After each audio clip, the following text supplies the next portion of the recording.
Well, we are now 4 hours into this show. I still don't know what it is. I still don't know what the story is. I don't know anything about the characters. All I see when I watch this show is what a waste.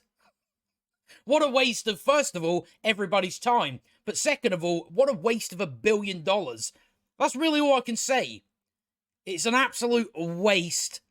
And we're now, again, we're 4 hours.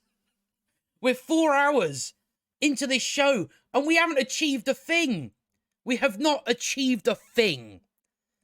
They just seem to want to drag these episodes out for some reason. It's like, guys, it's fine to do a 45-minute episode. That's fine. You don't need to drag every episode out. You know, most of these episodes are over an hour. Over an hour long. They don't need to be. Most of this, the shit, the absolute dog shit in this show could be cut.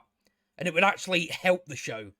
But instead, we have every scene. They try to drag out every single scene. You know, rather than a character just answering, they have to slowly walk over to the person. We have to wait about 30 seconds before they reply to someone. And it's just like, you're clearly trying to drag this out over an hour. That's obvious. That is obvious from the amount of dog shit in there. The amount of, you know, there's quite a lot of pointless scenes in this as well. Scenes where, as well, you would expect to learn something, but you don't. You learn nothing. And again, there's still, for some reason, for whatever reason this is, there's still people out there saying, well, the first season's just for setup. So what the fuck are you talking about? You know, I don't know what you know, fuck knows what those people were talking about. But no, you should, you know, if you're not pushing the story forward, you should be developing your characters. But you're not doing that either. So you just end up with just, again, 4 hours. 4 hours. We haven't gone anywhere. We haven't pushed the story forward or anything like that. We haven't done anything with our characters. 4 hours. 4 hours. Should we just get into it? Because you know, we're probably already going to be here for a while anyway. Because I've got 5 pages of notes this time. Because the last one I done, the last one I done last Friday, I ended up rushing too much, so I missed loads of shit out of that previous episode. One of the main things being finding out that that Sauron's sigil was in fact a map. That part there was, you know, she never thought to check any of these places before. And Sauron is just telling people his plan. You know, so there's a lot of weird shit going on with that. But we're going to get into this. And there's a lot of dumb shit in this episode as well. A lot of dumb shit. A lot of wasted time. They in fact fuck up the entire timeline.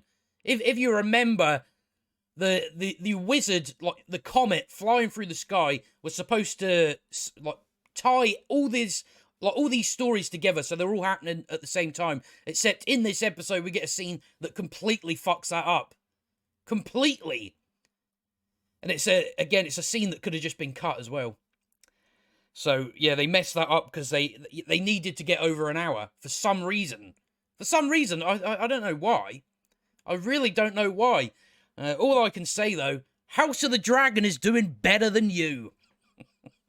That's all I can say. So let's get into it anyway. So we open up with this scene, and we hear Muriel telling people what they already know, because there's plenty of scenes like that. It's like, yeah, these people you're talking to know exactly like what it is. You don't need to explain it to them. But she starts off with a bit of Cockney, saying, "In this court we gather daily to hammer out our island's future." You know, that's the line. In this court we gather daily to hammer out our island's future. So I don't know if this is Cockney or Tolkien. I don't know. You know, I think it's safe to say it's sure as shit not Tolkien, isn't it? So she says that to people who already know what fucking this court is for. Whatever. But yeah, it's just some vision. It's just some vision where, you know, again, the visuals look good. But visuals are just visuals. don't really amount to anything when you have no story, does it? So yeah, this is like a vision of the downfall of Numenor. So she sees all this happening, and then she wakes up in her bed. And then you have fun with some of this stuff. So yeah, they're basically saying, oh, is the elf, like Miriel is called the elf to talk to her because the elf's gonna poison the queen in her ear, you know, some shit like that. But we'll kind of come back to that. And yeah, for some reason, because this is Elendil's daughter, and she just, you know, shows they show her looking at things. They do that quite a bit in the episode. I'm like, why are you showing her all the time? She doesn't say anything. She just looks. But there's countless scenes of that. So I don't know what she's supposed to be. But then we go to this scene where. So this is just very, very strange conversation. So this guy you see here, that is Pharazôn, whatever his name is. That is Pharazôn's son. So this boy's walking through this little market yelling, "Chancellor! Chancellor!" So yeah, Pharazôn says, "Keep it down. Keep it down," or something like that. His son says, "Oh, I didn't realise you were in an important conversation." And then this is when the conversation starts to go really fucking strange. Like it's just like it makes no sense whatsoever. It makes Pharazôn look like an asshole. So Pharazôn says, statecraft, the art of statecraft or something like that, of attending small matters as diligently as grand ones. You should have learned that by now. So his son says, I was only trying to be clever. What? But what? How? All he done was walked through this market yelling, "Chancellor, Chancellor." So where are we getting this from? You were trying to be clever by shouting "Chancellor." So it's just very strange. But that's just I don't really get it. And then Pharazôn says, cleverness is for men of small ambition. I'd rather you were wise. Now, clever and wise are very similar meanings. And the idea that you wouldn't want someone to be clever, I don't really get that. Surely you'd want them to be clever and also wise. But either way, they're very similar things. They're very similar. But I don't know why the guy was talking about being clever anyway. It's like you just shouted Chancellor. What's clever about that? What are you referring to? Are we missing a part of dialogue or something like that? I don't know, but it's just one of those weird conversations. I'm just like, what the fuck is going on? But his son is basically telling him about what's going on outside. So this is the part where, if you've seen that South Park episode, you're taking our jobs. That's this. They decide to do a bit of allegory, because we know how Tolkien loved that. So they say, yeah, they start. So this guy up here, this is the guy that Halbrand smashed into a wall the previous episode. You know, he looks all right for that, doesn't he? Considering he got his face pummeled into a wall. So he's saying, elf ships on our shores. There isn't, though. I don't know. I don't know where they're getting this from, but they're claiming there's elf ship on. No, there's not, though. There's no elf ships. No elf ships. Don't know what you're talking about. Don't know what you're talking about. Elf workers taking your trades. Again, there's only one elf. There's only one elf on Numenor. There's one elf. What are you talking about? You're talking about elven ships on shore? There isn't. There isn't, by the way. You're talking about elves taking your trades? There's one elf and she's not a trade worker. She's not a tradesman. So what are you worried about? And then they say, yeah, workers who don't sleep, tire, or age. So it's essentially you're taking our jobs. That's what they decided to go with within 3 minutes of the show. They got to do a big speech about immigration. And then he says, the Queen's blind or an elf lover. And then the whole crowd shouts, elf lover, elf lover, elf lover. So, yeah, they put that in there for some reason. None of it makes sense because there's no elven ships. There's one elf. So where are these elves taking your trades? They don't exist. So you're literally making something out of nothing. So it doesn't make any sense. It doesn't fucking matter anyway, because by the end of the episode, that all changes. That will change their tune at the end of the episode. So all this was pointless.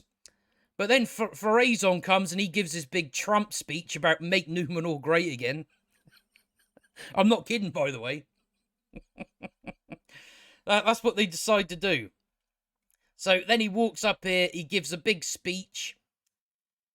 Yeah, but like essentially, I swear that elven hands will never take Numenor's help. Again, there's one elf. There's one elf. Does no one know how to count? Are they just assuming, oh, there's an elf here, so there must be loads of them. They must be living among us. Is that what they mean? Because there's still no fucking elf. So this speech is utter bullshit.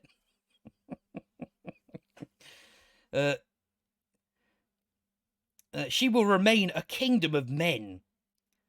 And then for some reason he says free drinks on it he says like free drinks, and then like he just has people waiting with drinks. Where the fuck did they come from?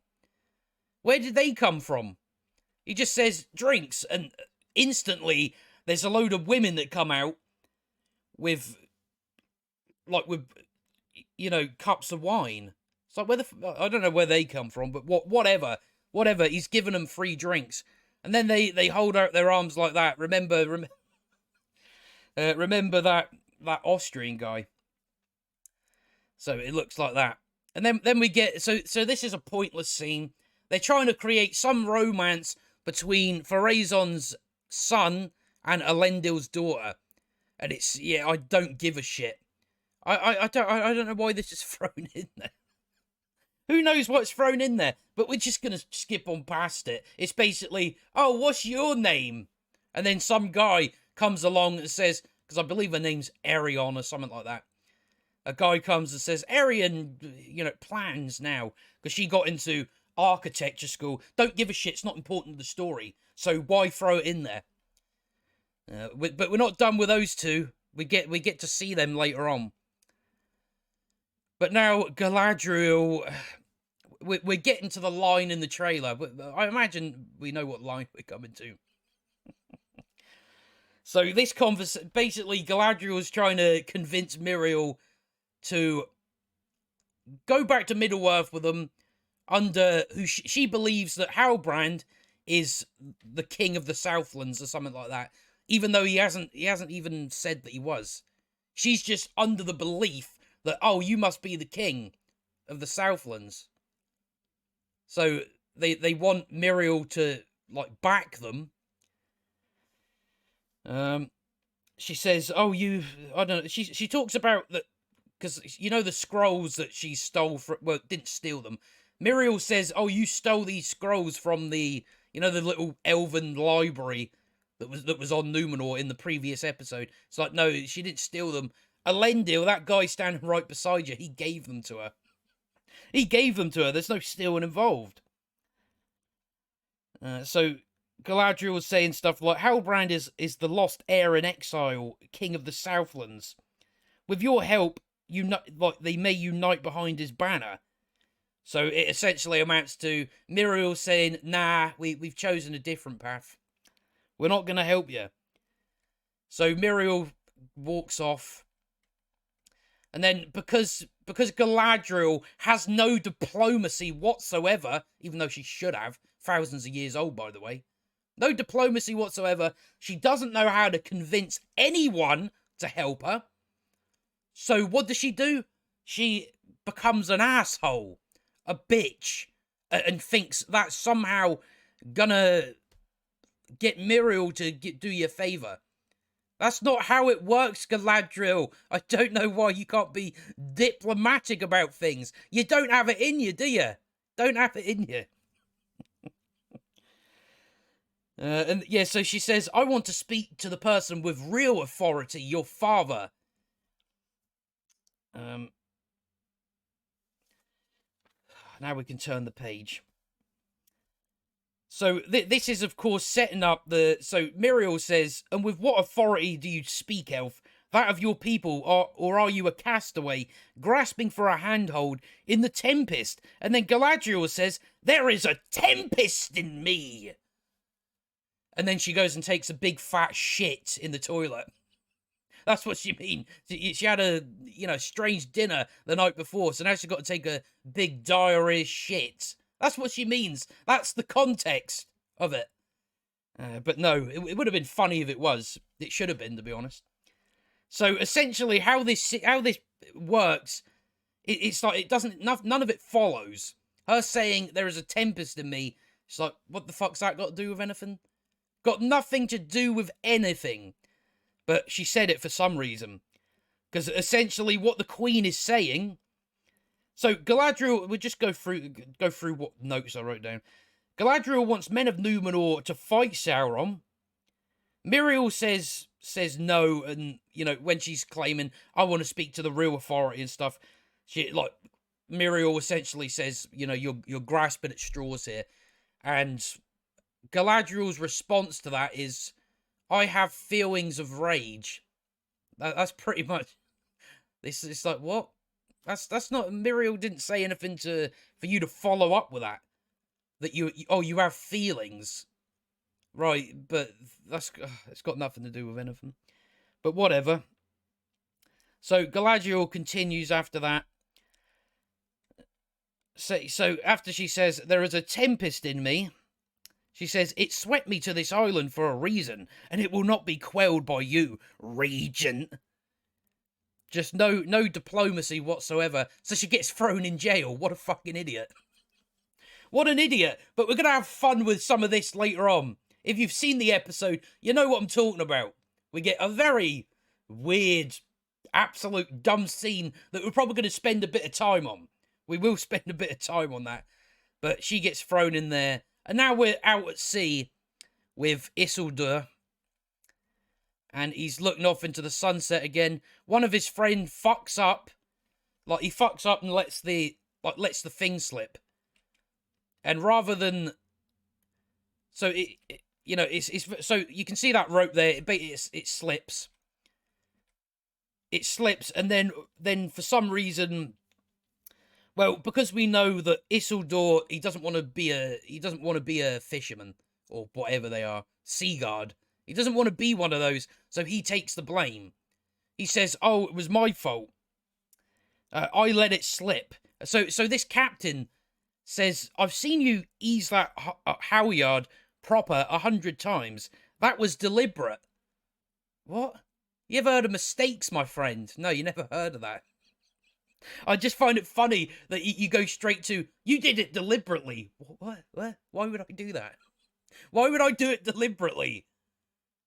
Just because it's like, yeah, you've seen me do it 100 times correctly, but I don't get why you would just assume that, oh, it must have been deliberate then. There's no such thing as accidents in this world, Isildur. You must have done it on purpose.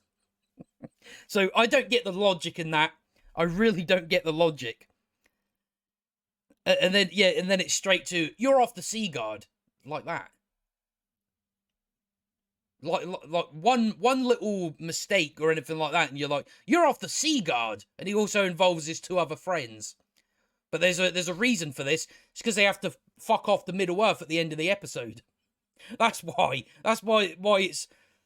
Oh, again, it's just something surrounded in stupidity, because there's no way one little mistake and, oh, you're off the sea guard. What? And the guy's just assuming you did it deliberately. Because, yeah, apparently in this world, there's no such thing as an accident. It doesn't exist. So that's what the whole point in this scene is, just because we need to get Isildur and his two friends to go out west, but we'll talk about that in a little while. So these three are now thrown off the sea guard straight away because of one little accident. And for some reason, his friend over here is like really upset and angry. It's like, this is the guy that fucked up. This is the guy that actually messed it up and let the rope go. It wasn't Isildur, it was him. So either way, if Isildur didn't take the blame, you would be in this position anyway. So I don't know what you're upset about. You're the one that messed up. But we need a little bit of fake drama, don't we? That's why we need fake drama that we're probably going to forget about moving forward. And then they start telling us things about Isildur that they haven't shown us. So he's going absolutely mental. Again, it's not even Isildur's fault. He took the blame, and you're angry at him. So they have a bit of a falling out. And that guy says, "This is what I've always wanted to do: is be on the Sea Guard. You just blabber about your dead mother. You know, since when? We haven't seen Isildur talking about his dead mother. We're only just now being told that, even though we haven't seen him talking about. I don't even think he's mentioned his mother once in this whole show. But we need to get these three to go out to Middle Earth. We need a bit of fake drama at the same time that doesn't make any sense. That guy getting angry, it's like, here, mate, you fucked up. It was you that let the rope go. I don't know why you've forgotten about that. And then Isildur tried to help you out. You know, well, also because he wants off the Sea Guard. But either way, he was still helping you out by saying, oh, it was my fault. But for some reason, the sea captain thought, oh, no, you did it deliberately. But yeah, that's the only reason this shit exists. We need a bit of fake drama that we're going to completely forget about. Similar to episode 2 with Durin and Elrond, where we had that bit of fake drama that's completely forgot about by the end of the episode. So that's that. Isildur walks off, and the guy shouts, "That's what you always do, just walk off." So where are we now? Right, well, we're now back with Arondir. This orc is dying. A funny thing to point out, by the way, the orcs seem to give more of a shit about like their orc friends than the Harfoots give a shit about their group. The Harfoots leave people behind to die, and the orcs are actually all sad about the other orc dying. It's like the orcs are fucking nicer than the Harfoots. They didn't mean to do that, so that's what makes it funny. They actually wanted you to like the Harfoots, but now we've all realised, oh no, the Harfoots are just pieces of trash. So this is the infamous Adar that we've heard so much about, and we learn fuck all about him. We don't learn anything about him. And, we'll talk it through. So, yeah, he goes up, and he's all sad about this orc dying. Yeah, so, like, he kind of puts him out of his misery and stabs him, but he's all sad about it.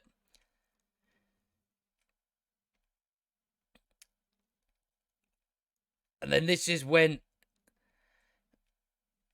I don't know if I can find the frame, but Arondir picks up a... let me see. I did catch a glimpse of it there. But yeah, basically there's a sharp thing perfectly positioned right beside him. It would be an issue, but it doesn't come into play anyway, so we can let it go. But this is just another strange conversation where Adar doesn't answer any of the questions Arondir asks, like, who are you? Where are you from? We don't get anything, so we don't know anything about Adar. Other than, I don't know, because all the orcs call him Lord Father. They call him Father. So Adar asks Arondir, where are you from? And Arondir says, so on and so forth. And Adar says, oh, what, by the opening of the river? I went down there as a boy. I went down there some time ago. It's like, oh, Fucking hell. That's not what he asked, though, was it?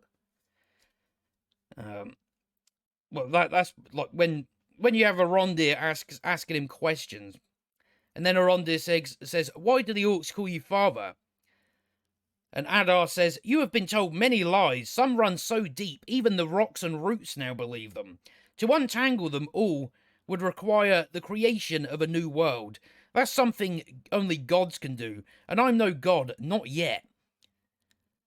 And then he says, "What are you?" And then Adar ignores him again and says, "Go to the watchtower, deliver a message."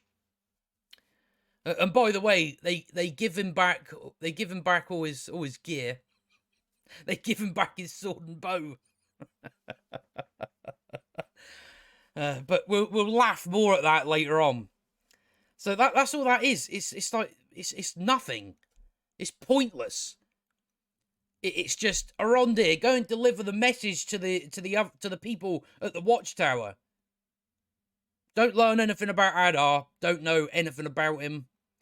Don't know what his motivation. Don't know anything other than we find out what the message is later. You can imagine it's just cliche bullshit. You just think, because they don't tell us what the message is until the end of the episode. It's like, well, you could have just told us here and now. For that, for what the message is, I'm like, you could have just told us. But it was like an obvious thing. It's like you couldn't have come up with something better than that. So that's essentially that. That's that scene done. So we're now done with 2 pages, and we're 18 minutes into the episode. Oh, yeah, I kind of got closer to the end of the episode, and I just kind of quickly fucking took notes, because I was like, I can't spend any more time. I must have spent about 5 hours going through this episode. I got to, I think it's probably about 45 minutes into the episode, and because I was sitting here going through it to get all my notes and that, I end up just having it pause and just kind of looking at the screen like, I don't want to. I don't want to continue. It was just one of those scenes where, I don't know, I'm just confused now. I'm bored. I'm just going to pause it and, I don't know, think about fucking doing something to myself, man. So that's that scene. And then we see what's happening at the watchtower. So Bronwyn is in charge. Old Tits McGee. So you've got like other villages and all that coming to the watchtower. And by the way, before they left their town, they didn't bring any fucking food. Why? Why didn't you bring any food? That's because we need something else to happen. We need to justify certain things. So this guy that owns the tavern, he brought 6 potatoes. Genius. Genius. Absolute genius. 6 potatoes. You've left all the other food in the town. You needed the food. What? You had enough time to grab all the food. What are you doing? What are you doing? So they brought 6 potatoes. Fucking assholes. Why? Oh, that's because we have to justify certain things. We have to justify someone going to a location. So we left all the food behind. And it's like, to claim, well, they left in a hurry. It's like, no, they had enough time to grab food. They grabbed all their other pointless shit. Because they had like all their, backpacks and wheelbarrows and all that sort of stuff. So it's like they had plenty of time to grab the most important thing, which would have been food. I don't know why there isn't food here. This is where the elves stay, at the watchtower. Why is there no food here? I don't know. It's dumb that all these people didn't think to grab any food. So now they're rationing 6 fucking potatoes. What the fuck? Honestly, that makes no sense whatsoever. So, girl boss Bronwyn, because she's in charge now, she says, well, we need to cut rations more. This, horrible looking guy, because for some reason, everybody from this town is ugly. and dirty, yet Bronwyn looks like she's just out of shower. So yeah, he has a problem with that.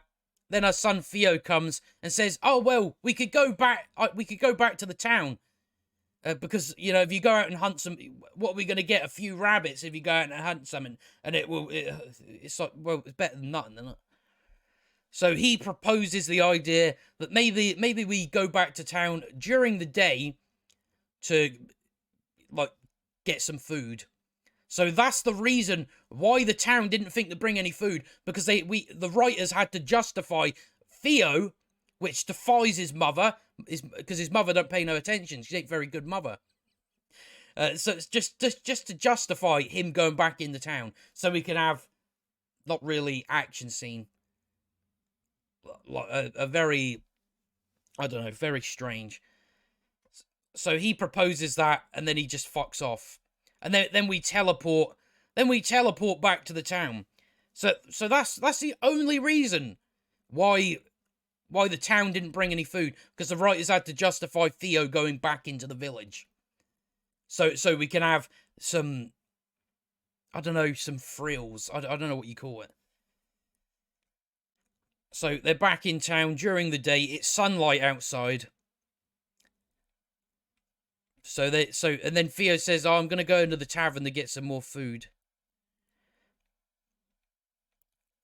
So he grabs some stuff like that, and then, oh, look at here. The clouds go over the sun. And then an orc shows up.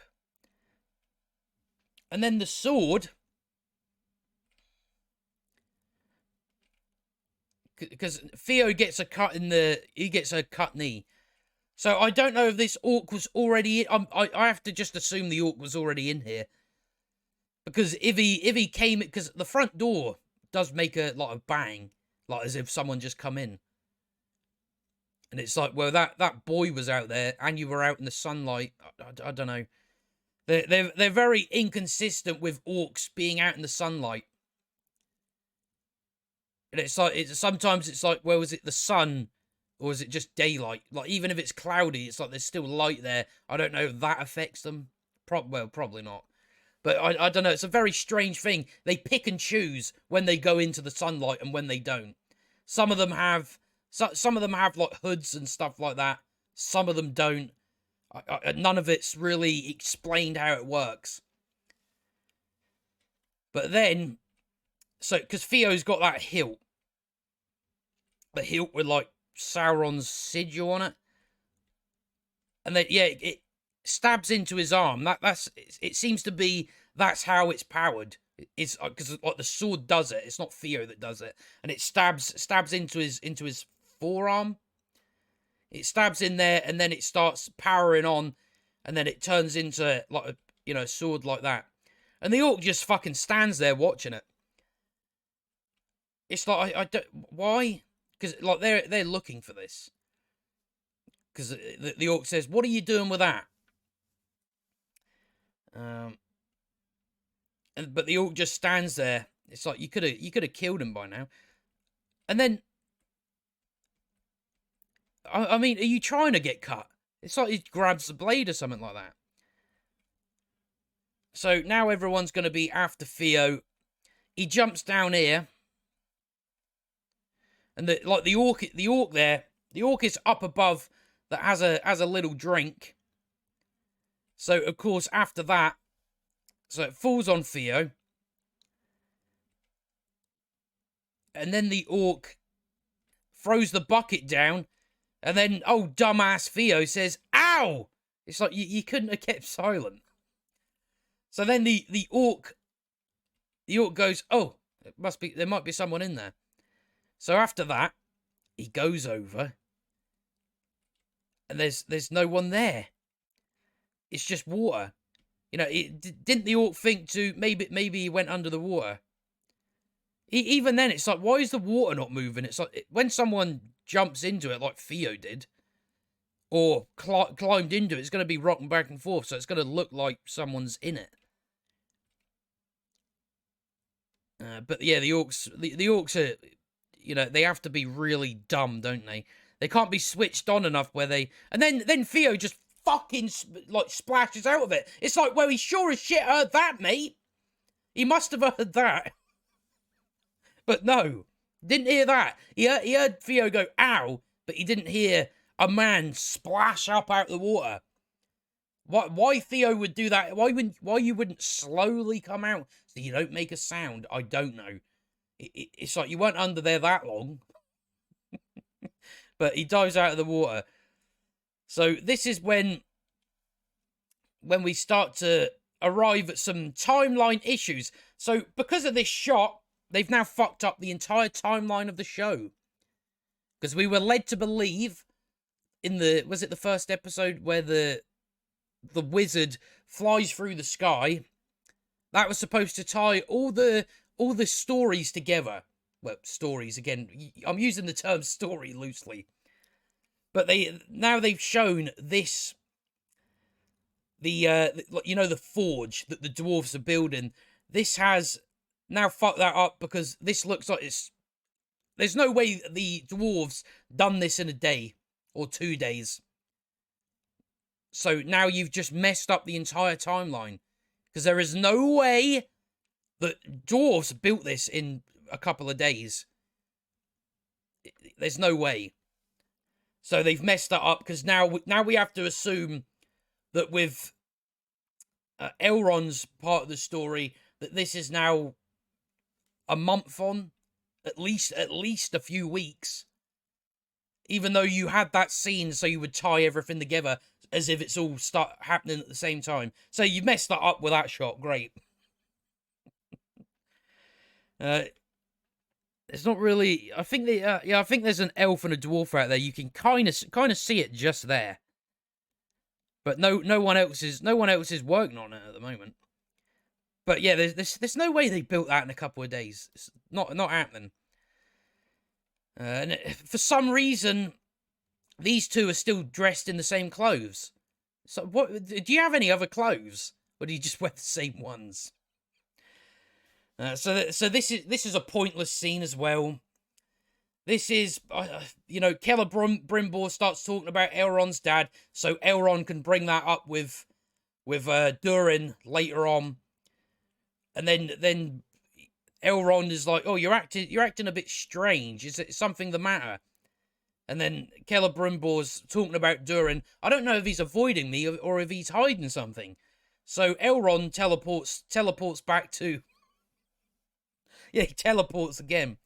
Teleports back. The set's just next door. That's why it's just, he's just teleported there. Because the set seems to be right next door. Even though the distance from Eregion to Moria is a good few weeks. Good few weeks walk. But we've cut back here. And now Elrond he's trying to get Disa to tell him where Durin is. And she does a whole song and dance about it.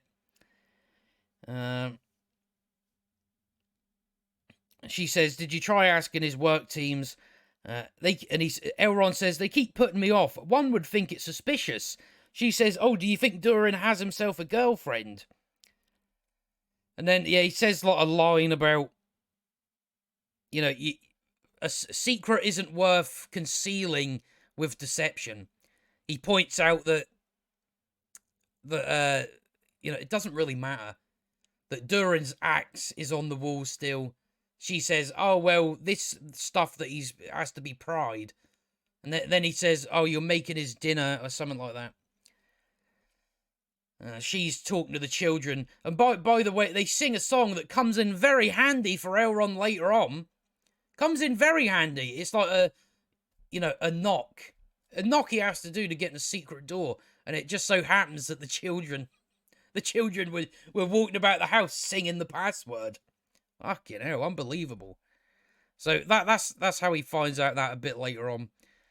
Because, he's just trying to find out what's going on. So he essentially calls Disa dishonest. She says, calling a dwarf dishonest in her own home.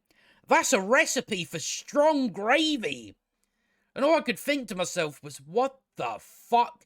Someone came up with that, by the way. Someone came up with that line. Calling a dwarf dishonest in her own home. That's a recipe for strong gravy. Fucking, who is writing this shit? Because that is a dog shit line. Doesn't even make any sense. A recipe for gravy. You couldn't have come up with something better than that other than gravy. But that's this show written by retards. But let us continue on. Yeah, we can kind of skip a lot of this. Just give her normal eyes, will you? I just find that those eyes that she has, like, really off-putting. It's really like, you know, it's like cat eyes or something like that. It's like you can't just give her a normal eyes, because that is just very off-putting. So now Deezer, so Elrond's gone. She's like, Deezer and Durin are walking along. Durin is supposed to be in some mine, like a couple of days away or something like that. So they're walking across there, talking loudly for everyone to hear. That they got rid of. Let me see. Yeah, she says, I made sure he was escorted out. They start talking about their love life and all that. Deezer then says, let's keep it quiet. Someone can hear us. You already gave it away. You already gave it away. You're just standing in, like, for anyone to hear. And then Elrond does hear it because he's standing over there. And you've just let him know where you are. So, I don't know, we zoom in on Elrond's mouth for some reason. And he says, beneath the Mirror, something like that. And then some dwarves come along. Because we haven't really been seeing many dwarves. So they say, you lost, elf, and he says, no, I know exactly where I'm going. So that's how they came up with the, like, how he finds out where. Because this is to do with the secret stuff that, you know, the Mithril. The Mithril that has been, that we've seen in, was it in the second episode, the end of that? Well, you know, we already figured it was Mithril. It couldn't have been anything. It wasn't the Arkenstone. So we knew it would be Mithril. But that's how they came up with how he finds out where Durin is, like, whereabouts he is. He notices some footprints. And then luckily, because he heard those children singing the password, he just bangs on the door. It says, like, he says the words and tries to do the rhythm, and it opens. That's how they came up with how do we get him, first of all, to find out where the place is. Oh, well, we just have Deezer and Durin shouting about where the location is. Then they go, right, how can we get Elrond to get past the secret door with, like, the password? Oh, well, we have the two kids that we're never going to see. We have them walking about the house singing the password. Absolute sloppy and lazy writing. That really is. How are we only 30 minutes into this episode? Again, it's a show that not much happens, but they give enough dumb shit to talk about. So he's now in there. He starts seeing light come through the rock, and then Durin comes down. I'm just trying to make sure I'm on the right track. So yeah, Durin's basically like, what? I knew you came here for a different reason. Elrond's saying, no, I didn't. He says, I came here. Well, he tells a little lie to Durin again. He says, yeah. So Durin just lets Elrond see this stuff, like, pretty much instantly. Like, he says, oh, you can't see it. And then Elrond says, I'm your friend. And then Durin says, okay, I'll let you see the Mithril. It didn't take a lot of convincing, did it? It really didn't. So you get all the stuff about where Elrond talks about, I came here. I came because 20 years is too long to stay away. No, you didn't. You came because Gil-galad ordered you to come here. Not to the dwarves, but to Eregion. So it's like you didn't... The reason you came was not for Durin. That is just a lie at this point. Either the writers don't realise that, or Elrond is a liar. I don't know what they're going for.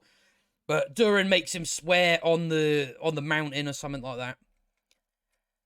So Elrond does it, and then, yeah, he shows him the Mithril, just because Elrond said, I'm your friend. So, yeah, that's essentially that. He shows him the Mithril. You know, I imagine some people, the consumers, will be getting all excited about that. Oh, they mentioned Mithril.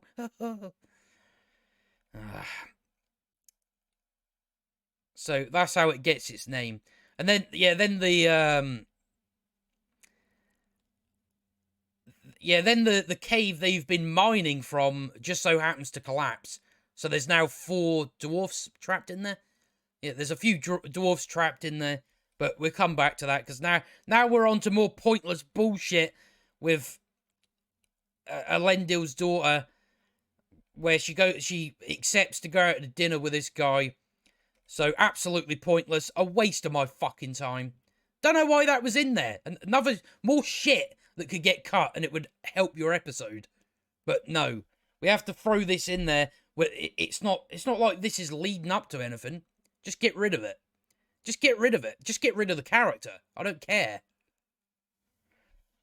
But now we're back to the cell. We're almost getting to the part that we'll probably spend a bit of time on, I think. But where are we? What are we doing now? So, yeah, so Halbrand is saying to Galadriel, you know, essentially, all you do is, you know, you just charge ahead and don't think. That's basically what it is. He says, has it ever occurred to you that you're not battling trolls or orcs, but men? And she says, are you really about to advise me in the art of war? So then he basically tells her what he should do. And it's so obvious he's Sauron. So obvious that they've done... they probably think they're being smart, but it's so on the nose. It's like like a lot of this stuff he says, he might as well be twirling his fucking moustache. It's so on the nose and obvious. It's not subtle. The writers think it's subtle, but it's not. So it's very obvious that he's Sauron. I already knew it was Sauron anyway. I already know it is. But like for people that don't know, it just makes it obvious. Makes it so obvious. Oh, you're Sauron, aren't you? So yeah, then he starts going on about. He says, in an instance like this, you do well to identify what your opponent fears. Galadriel says, and exploit it. He says, no. Give them a means of mastering it so you can master them. You know, similar to, you know, give you rings and then give me a ring that controls you. So obvious. It's so obvious. But that's what he says. Give them a means of mastering it. So, like, you know, give all the elves, men, and dwarves rings. And then Sauron has the master ring, doesn't he? So he can control all of them. So, yeah, it's very on the nose. They're doing little... Yeah, they're not making it subtle or anything like that. So... Then Galadriel says, so by your standards, I'm in this cell because I don't know what the Queen most fears. Well, no, you're in this cell because you have no diplomacy. You have no diplomacy whatsoever, even though you should. You don't understand how to convince people to help you because you become an arsehole. You be an arsehole to people and then expect their help. You're a very, very strange person, Galadriel. You really are. So... yeah, and then she comes to the conclusion that Miriel fears something about her father. Because that's the reason she thrown her in the cell, was because she brought up her father, and I'm just like, well, why would... What fear would she have around that? So it doesn't even matter, because it doesn't come up later anyway. It doesn't really follow through, so it makes no difference. And then she goes all Karen. She goes all Karen. She says, "Cease comparing me to a horse." Okay, Karen. But now we're getting to. Let's just get to this part. And we're gonna go through this frame by frame, just so you can see how fucking dumb it is. So they're letting her out. They're gonna escort her back to Middle Earth. Like, they're gonna send her away with some guards, drop her off, and then they'll come back. So they open up the cell. They say, "Please come out." We just got to go frame by frame with this because it's so dumb. So she comes out like that. The guy goes to. Come on. You see what I mean? That's why this show drags so much, because we waste time going. She looks at Halbrand very slowly. Just get on with it. So the guard goes to put chains on her, and then. Right, so she's hit that guy up like that. We need to go through it frame by frame, because it's so. She's only touched this one guy. The two guys over here just fall into the cell. That none of them were touched. You didn't touch them, but they've somehow fallen into the cell. This guy, and then she just throws him into the cell. Farazan just fucking stands there like a gormless twat. What are you doing? Just stop her. Halbrand says, "Oh, if you know where she's going, you don't need to stop her." Well, no, just stop her. It's like you just. Farazan is cowering. Is cowering. She's a 5'2" woman. What are you scared of? So the guards are now incompetent. We had to make them incompetent to make Galadriel look competent. That's why we done this. That's why. Oh, we're magically falling into the cell. Absolute piss poor. So she's thrown about 5 guys into a cell. 3 of them fell in there. They just fell in there. It's like, you're soldiers, you're guards. How can you be this incompetent with a 5'2" woman? Even though, well, you know, Galadriel should be at least 6 foot anyway. But yeah, so they just fall in there. That is absolutely embarrassing. That is so embarrassing. And then then Farazan just lets her leave. It's like she could kill someone for all you know. Stop her, you coward. But no, we can't do that. So that's our dumb scene. Absolute what dumbness. These guys just magically fell into a cell because she pushed them. She pushed them, and they just fell in. They just fell in the cell. 5 people, 5 guys. You know, I shouldn't have to point out why that's stupid, but it is. So that's that. Now we're at another pointless scene where Isildur tells his sister that he got kicked out. He got dismissed. She says, "Oh, well, now you can go out west. Like you always wanted to." And then guards come flying through saying, "She's escaped." Yes, she escaped because you're incompetent, useless twats. Because the writers had to make Galadriel look good. So by doing that, they had to make you look incompetent. So you might as well just kick back and have a drink. Because you're not going to be competent enough to find her. And I think we do have to take a look at this, actually, because it doesn't quite... What we see doesn't quite make sense. Look at that. Galadriel just climbed all the way up there. What? No, you're not doing that. Can you see her? Look up there. So she just climbed that. What did she hold on to? Why didn't you just walk in the front door, Galadriel? So I'm just like, really? You're climbing up there? Bullshit. Climbed up there in a dress. You know, whatever. And then she smashes a window, because she don't give a shit about nothing. Smashes a window, comes through it. She has a blade in her hand. She has like a dagger. She got that from Halbrand but she got thrown in prison, and nobody thought to. I'm sick of that. I'm really. They did it in Obi-Wan Kenobi, where little Leia had a droid that could free her and all that sort of stuff, and no guards ever thought to search her. It's the same thing here. It's like, no, you've thrown Galadriel in jail. Why would you not check what she had on her person?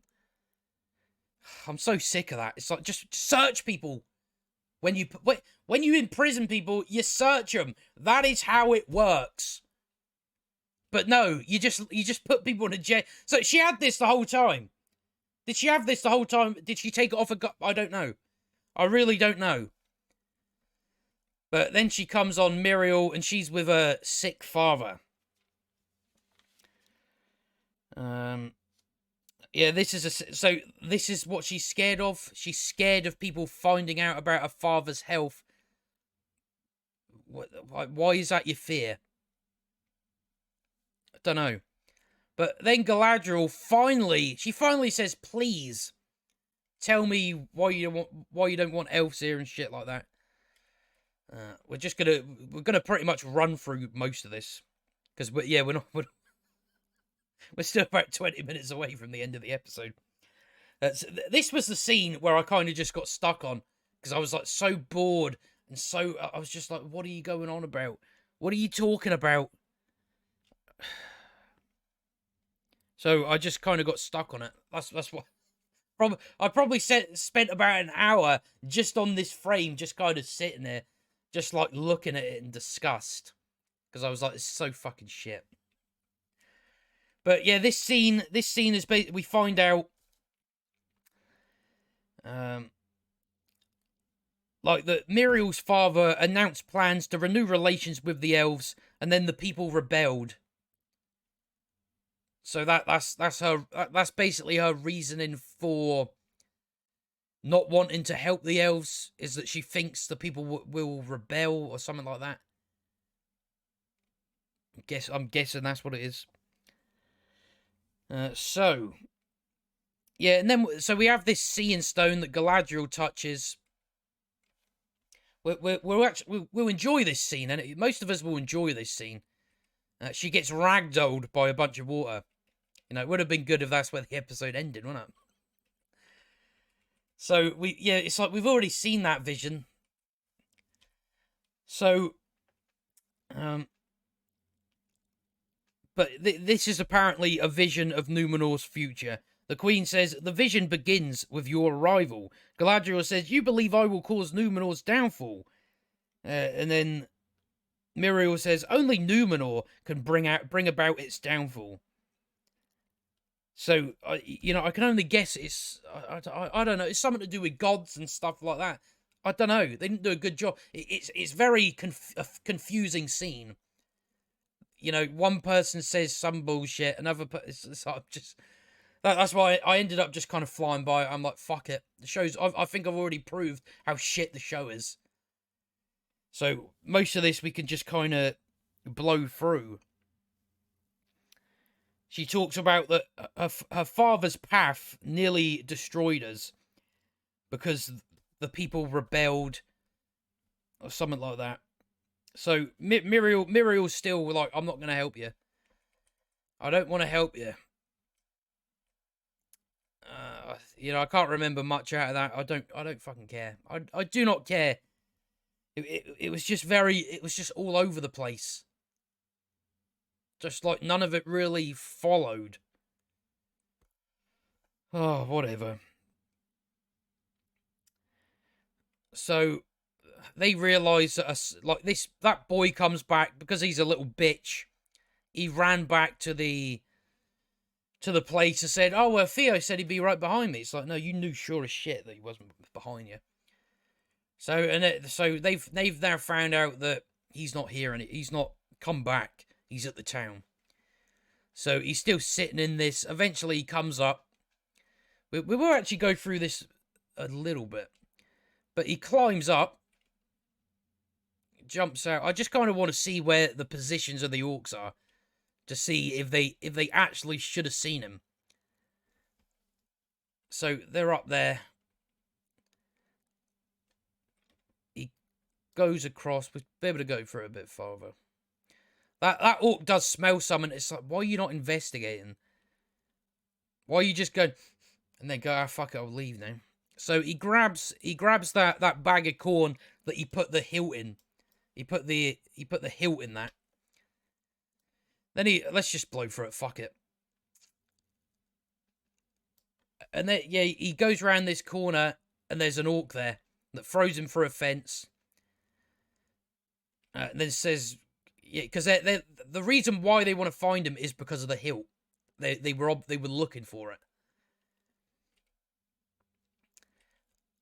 And then just in the nick of time, look, Arondir shows up. You'll see it in a second. I thought I was right at it, but no. So, yeah, Arondir shows up. He's got his bow. He's got his sword. So, when Adar sent Arondir on his way, he said, here, elf, here is your bow, your arrows, and your sword. So you can go and kill my orc friends. Because you're clearly going to pass that way. So I don't know if he went through the tunnel to get back, or he just walked across the land. But it's like, why would you give him back all his sword and bow and everything? For what reason? It's like, because the only people he's going to come across are your orcs. And he's probably going to kill some of them. It is a possibility. So you give him back all his weaponry. Whatever. So then they start running off. They're being chased by orcs. And I mean, the amount of... So we get that thing there. Whatever. But yeah, rather than just continue running, he stops. It's like there's about 200 of them. Just run, you dumb twat. Just run. It's pointless. It's absolutely... What you're doing is pointless. Look at them. There's about 200 orcs. Yeah, fine. I'll give you maybe 100. But it's still like more. It's like, no, you're not. It's pointless. Just continue running. But no, they can't do that. We have to stand. And then, oh yeah, then just magically, Bronwyn runs straight to where they are with a sickle. So yeah, we spend time shouting mother rather than just fucking running. Just run. There's a load of orcs there. There's a load of orcs, and I mean, Arondir's only got a limited supply of bows, of arrows. He's only got a limited amount, and even then, the orcs can just keep running to him. Eventually, they're going to get to him. So yeah, maybe just run. Maybe just run, because they look a bit mental. Oh, and then luckily the sun comes out, so now they stop at the tree line. Very lucky. That was very lucky, wasn't it?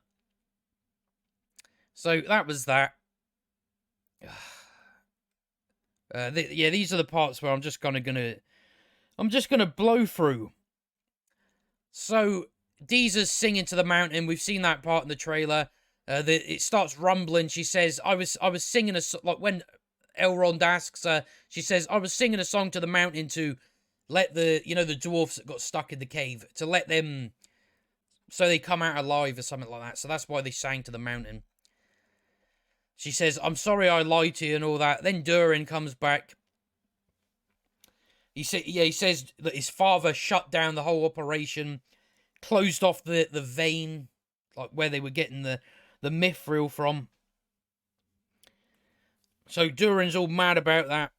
Deeza says, "Give him time. Even the hottest coal's cool." And he says, "Yeah, but sometimes I wish they wouldn't." What? Why would you wish they wouldn't? So, yeah, that doesn't quite make sense. He says, "I wish I could tell him exactly what I think of him, and never trade words with the old goat again." And then Elrond... So the reason we have that scene with Elrond and Celebrimbor brings up Elrond's father, so then we can have this scene where Elrond tells a story about his father and said, "I always worry about whether he'd be disappointed in me or whatever, but he said, I'd still, you know, eat whatever way it went. I'd love to have another conversation with my father. So that's that. That's why we had that scene. So he tells that story, and then Durin's like, yeah, maybe I'm being a bit harsh then. Then we find out how they met, and apparently Elrond saved him from a hill troll. And then he goes and sees his dad. Now this is quite a good scene. The issue, though, you've done no setup for it. You've done no work for it. You haven't worked for it. Because he goes and sees his dad. I did write some of this down. Let me see where I am.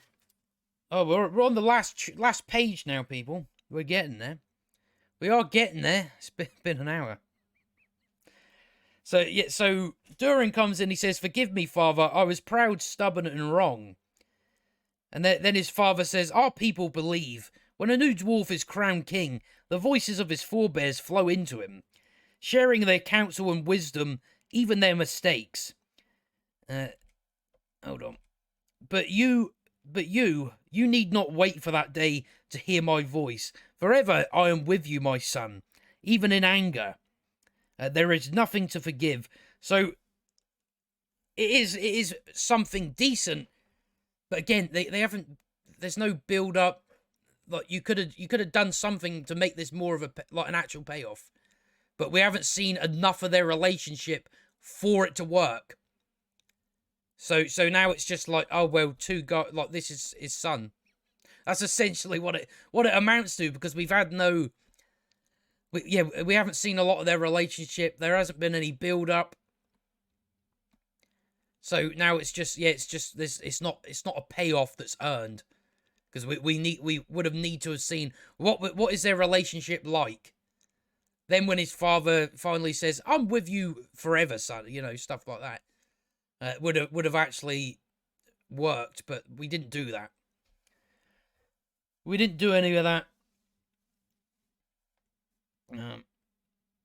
So then Durin says, "Elrond invited me to Lindon." His father says, "Elrond has been convincing about Gil-galad boring no ill intention, but intuition is a powerful tonic. What does yours tell you?" Durin says there is something more at work, and then he's told, "Find out what." So more at work. I'm guessing the Sauron stuff, I guess. So that's that. But yeah, it's a good scene, but it's like it had no build up to it. There was no setup to it. So you've had the payoff without the setup. So now, yeah, it's just absolutely, it's useless. It's useless. So that's that. And then we finally, so, you know, they start gushing over each other because they want to get down and dirty. She's sticking her tits in his face, so. So now we find out what this important message was. And it's the most cliche bullshit I've ever heard. I'm like, we waited the whole episode for that, really? For that? Which, it's like, we all knew what it would be, and it's just, you may live if you, like he says, Adar said, "You may live if you forsake your claim to this land and swear fealty to him." So that's what you came up with. You know, forsake your claim over these lands and swear allegiance. Great. I can't believe we waited 40 minutes for that. Yeah, and then she says, "And if we refuse?" It's like, well, isn't it obvious, bitch? Isn't it obvious? If you refuse, he'll kill you. That would be what the yeah, I don't know why that's in there, but whatever. So that's what the amazing message was. Fucking hell, unbelievable. So then we get the part out of the trailer. "Have you ever heard of him, lad? You ever heard of Sauron?" We get that part. I shouldn't have spoke like that. I shouldn't have spoke like that because now I'm coughing. So yeah, that's we finally get that scene, but because this is the hilt that Theo has, this is his hilt. So then it seems like that this guy is, you know, he's with Sauron. Basically, he worships Sauron So that's basically this guy's whole thing. And that, yeah, like the reason he pulls his arm out is because if it shows you, because like, yeah, he grabs his arm. So yeah, you can see here. So the guy shows out on his arm, and then he sees it on Theo's. He says, "It is no sword. It is it's a power fashioned for our ancestors by his master's own hand. A beautiful servant, he who was lost but shall return." And he says, "Oh, did you ever look at the skies?" And he's talking about the comet that went by. So, you know, sooner or later we've got this group of nuns or whatever that think that's Sauron. So that's like the guy's assuming, oh, he's coming back, and then it's basically, yeah, that comet meant his time is near. Be ready. And yeah, that was it. Yeah, that was pretty much it. And I honestly, I do want to play this bit because I just found it so funny the way this orc speaks. I've got to play it. I'm sorry, I just need to. Let me see if I can kind of get it on the right track. Because you got to see this. So let me just turn this off to make sure it comes through. Just because it's I just found it sounded like he was fucking coming or something. I'll just play it. I'm just making sure it all comes out fine. Old father, we found it. So that bit I just find fucking hilarious. Well, but we found him. We found. It's like, you fucking jizzing, mate. Is that what you're doing? I had to keep replaying that because I'm like, that's just making me fucking laugh. Like, is the way he's talking about that. So yeah, they just talk about we found the hilt. So where are we? All right, there we go. So then Galadriel gets on a boat. She gets on a boat and just stands there again. Sit down, darling. Sit down. You don't need to stand. You don't need to stand at all. So they're sending her off. Pharazôn says, right, they'll be glad she's gone. Let's go and talking to them in council.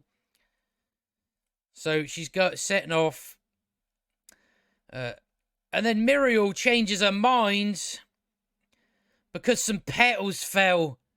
That's what made her now want to help Galadriel. Because some petals fell out of a tree on a windy day. But yeah, they say something about, oh, it's the Tears of Valar or something. That means they're but you know, whatever. Whatever. I don't give a fuck. I don't give a shit. I just don't. But that's why she's now helping Galadriel. Because some petals fell out of a tree. Fucking hell. That's what it took to help Galadriel, because Galadriel couldn't have any diplomacy.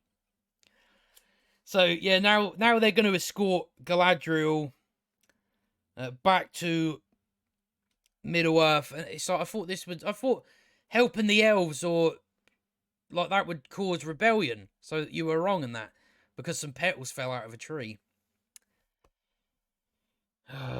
Whatever. I don't care anymore. It's now been 4 hours of this shite, and I just don't care. So then Galadriel, we see her father. I don't know. I'm guessing he's fine now. I don't know. Then Galadriel comes out, so they're gonna fight together. Elendil's out there saying, "Who wants to fight beside the Queen?" And then those two boys, Isildur's friends, help. And then Isildur puts his hand up, and then the whole crowd put their hands up like a Nazi salute. I wonder why that is. Fucking hell. But they're now gonna help them. They're setting off in the next episode, and I swear to fuck, see if the next episode, like we get to Middle Earth at the end of the episode. Fuck me, I'll be pissed off because I'm so tired of this. We have to recap this because I'm so sick of it. I really am. So just to recap everything on Numenor is now they're going to help her. That's what we spent an hour on. Now we're good. We went from no, we don't want to help you. Now we want to help you. We've done that in an hour. In an hour, that's what we've done. So that's where I'm like, see if the next episode is you don't get to Middle Earth until the end of the episode. That's just going to annoy me because I'm so tired of this. It just none of it. It's so the way this story is told is so shit. It's just shit. That nothing happens. Like with the Arondir stuff, it's like now we just know. Oh right, the Adar wants you to piss off and swear filthy them. That's what we found out, that storyline. The Dwarven stuff. Well, they fucked up the timeline by having that forge built. So now we have to assume, oh, well, you're now 2 months further in than what's happened on Numenor, because Numenor, that part has only been a couple of days. They haven't been there for months. So they've messed that up there. Again, they had that one good scene with Durin and his dad, but again, they didn't set it up, so the payoff, there is no payoff now. So you messed that up.